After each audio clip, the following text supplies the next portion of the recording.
મેં 70 વર્ષ બાદ જીવવાનું હવે શરૂ કર્યું હોય એવું મને લાગી રહ્યું છે.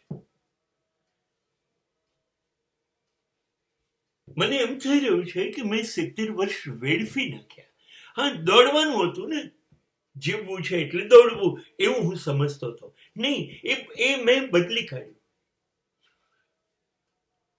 હું સવારે 3:30 વાગે એક સુંદર ચા પીતા પીતા બ્રહ્મ મુહૂર્તમાં એવું વિચારું છું કે મને કેમ મજા આવવા માંડી. શા માટે? કેમ રોજ ખુશ થઈને ઉઠું છું અને સાંજે એક પડખે ઊંઘ આવી જાય એવું સરસ સંતોષથી સૂઈ શકું છું. Why I become happy? હું શા માટે, કેવી રીતે સુખી થઈ ગયો? એ મને સવારની ચા સાથેનો બ્રહ્મ મુહૂર્ત મને સમજાવે છે. 14 માસથી હું અમેરિકા છું. સવારે નિયમિત ચાલવા જાઉં છું, સાંજે પણ જાઉં છું. હું નિયમિત સૂર્યોદય જોઈ રહ્યો છું, નિયમિત સૂર્યાસ્ત મારા હિંચકે બેસીને જોઈ રહ્યો છું. બરફ પડે ને ત્યારે હું ઘરમાં બંધ નથી થઈ જતો. બધું જાત જાતનું પહેરી અને બરફ જોવા જતો રહું છું. અને ક્યાંક જો બાંકડો મળી જાય ને તો એ બરફમાં બેસી પણ રહું છું. અહીં ભારતમાં ઘણી જગ્યાએ હશે, પણ અહીં મને નવાઈ લાગે છે કે વૃક્ષો વર્ષમાં 3 વખત પાંદડાના રંગ બદલે છે. 3 વખત. એનો મતલબ એ થયો કે 2 વખત એ બધા પાંદડા પાડી કાઢે છે. એને આપણે પાનખર કહીએ છીએ. અને પછી નવા પાંદડા પાછા લઈ લે છે. એને વસંત આપણે ત્યાં કહીએ છીએ. અને અહીંયા પાંદડા બધા વૃક્ષો ફેંકી દે. એને ઇંગ્લિશમાં આપણી પાનખરને આ લોકો ફોલ કહે છે.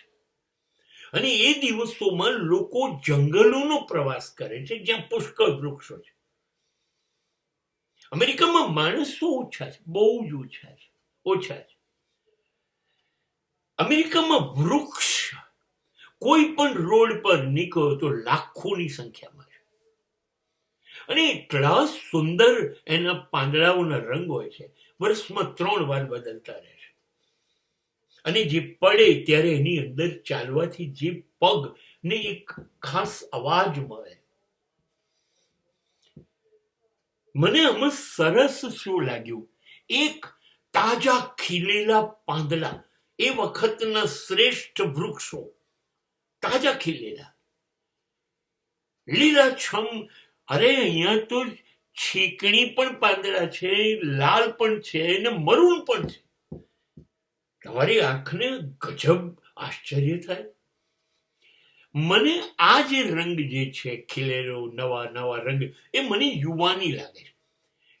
માનવીની જિંદગીમાં જયારે યુવાન હોઈએ ને 5, 25, 30, 50 વર્ષ પહેલા, હે ને, ત્યારે જિંદગીમાં વસંત જ કહેવાય અને એને પ્રેમ કરવો જોઈએ. અને આપણે યુવાનોને પ્રેમ કરવો જ જોઈએ, કેમ કે એમાં તાજગી છે, એમાં આશા છે, હજી જીવવું છે, ભરપૂર પ્રયત્ન છે, પાગલપન છે, જીવવું છે.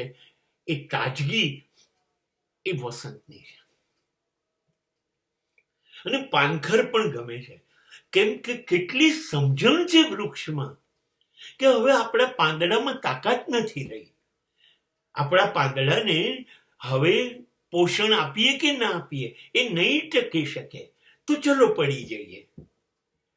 શક્તિ નથી તો જીદ નથી કરવી, જીવવું તો છે જ, પણ સમય આવે ખરી જઈએ.